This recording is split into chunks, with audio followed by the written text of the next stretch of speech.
नमस्कार दोस्तों, स्वागत है आपका मेरे channel share the knowledge. Supreme court का एक फैसला हजारों पूर्व सैनिकों की उम्मीदों पर भारी पड़ गया है।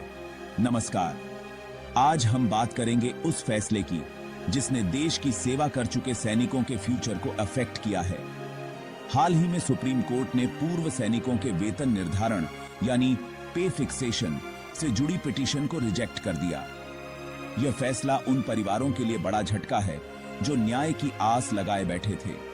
सवाल यह है, क्या हमारे सिस्टम में उन लोगों के लिए सेंसिटिविटी है जिन्होंने अपनी जवानी देश के नाम कर दी? जब सैनिक रिटायर होते हैं तो उनकी सबसे बड़ी उम्मीद होती है सम्मान और सिक्योर फ्यूचर। वेतन निर्धारण में गड़बड़ी उनके पूरे लाइफ को अफेक्ट कर सकती है। यही वजह है कि यह इशू सिर्फ पैसों का नहीं बल्कि सम्मान और सिक्योरिटी का है। आज हम जानेंगे कि सुप्रीम कोर्ट ने यह फैसला क्यों लिया, इसका पूर्व सैनिकों पर क्या असर पड़ा और आगे क्या रास्ता है। चलिए इस पूरे मामले की तह तक चलते हैं। यह मामला उन पूर्व सैनिकों से जुड़ा है जो सेना से रिटायर होने के बाद सरकारी या पीएसयू जॉब्स में शामिल होते हैं। उनकी मांग थी कि नई नौकरी में वेतन निर्धारण करते समय सेना में मिला अंतिम वेतन पूरी तरह सेफ रहे। पूर्व सैनिकों का कहना था कि उनकी पिछली सर्विस और सीनियरिटी को इग्नोर किया जाता है, जिससे उन्हें इकोनॉमिक लॉस होता है। उन्होंने सुप्रीम कोर्ट में पिटीशन दायर की ताकि सरकार वेतन निर्धारण के रूल्स में बदलाव करे और एक समान पॉलिसी लागू हो। उनका आर्गुमेंट था कि मौजूदा रूल्स में इनइक्वालिटी है। अलग अलग डिपार्टमेंट अलग तरीके से रूल्स लागू करते हैं, जिससे एक जैसी सिचुएशन में भी वेतन में डिफरेंस आ जाता है। वे चाहते थे कि सुप्रीम कोर्ट इंटरवीन करे और पूरे देश में एक समान गाइडलाइंस लागू हो। यह लड़ाई सिर्फ उनके लिए नहीं बल्कि आने वाली पीढ़ियों के पूर्व सैनिकों के लिए भी थी। जब मामला सुप्रीम कोर्ट पहुंचा, उम्मीद थी कि पूर्व सैनिकों को राहत मिलेगी, लेकिन सुप्रीम कोर्ट ने पिटीशन रिजेक्ट कर दी।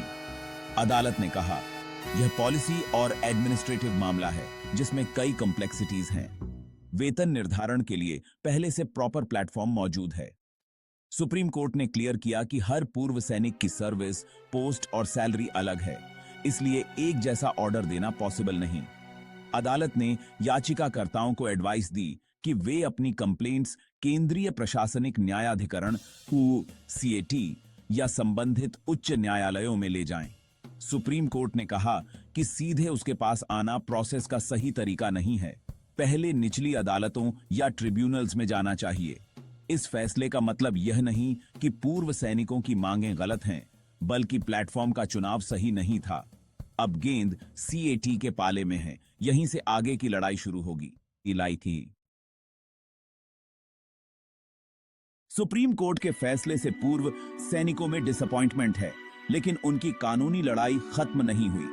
अब उन्हें अपनी मांगें CAT में पेश करनी होंगी, इंडिविजुअली या ग्रुप के रूप में। यह प्रोसेस लंबी और चैलेंजिंग हो सकती है, लेकिन यही रास्ता है। अगर CAT से राहत नहीं मिलती तो हाई कोर्ट और फिर सुप्रीम कोर्ट का ऑप्शन खुला है। सरकार पर अब मॉरल प्रेशर है कि वह वेतन निर्धारण के रूल्स की रिव्यू करे और क्लियर पॉलिसी बनाए। पूर्व सैनिक संगठनों को एकजुट होकर स्ट्रैटेजी बनानी होगी ताकि उनकी आवाज और मजबूत हो। यह लड़ाई कठिन है, लेकिन यूनिटी और हिम्मत से जीत पॉसिबल है। यह इश्यू सिर्फ कानून का नहीं बल्कि उम्मीदों और सम्मान का है।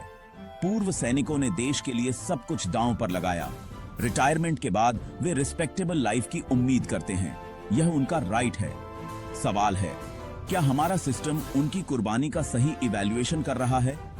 सरकार को चाहिए कि वह पूर्व सैनिकों की प्रॉब्लम्स को सीरियसली सुने और प्रैक्टिकल सॉल्यूशन निकाले। वेतन निर्धारण के रूल्स में ट्रांसपेरेंसी और इक्वालिटी जरूरी है ताकि किसी को अपने HQ के लिए भटकना न पड़े। यह कहानी हमें याद दिलाती है, अपने अधिकारों के लिए आवाज उठाना जरूरी है। आपकी क्या राय है? अपने एक्सपीरियंस और विचार हमारे साथ शेयर करें।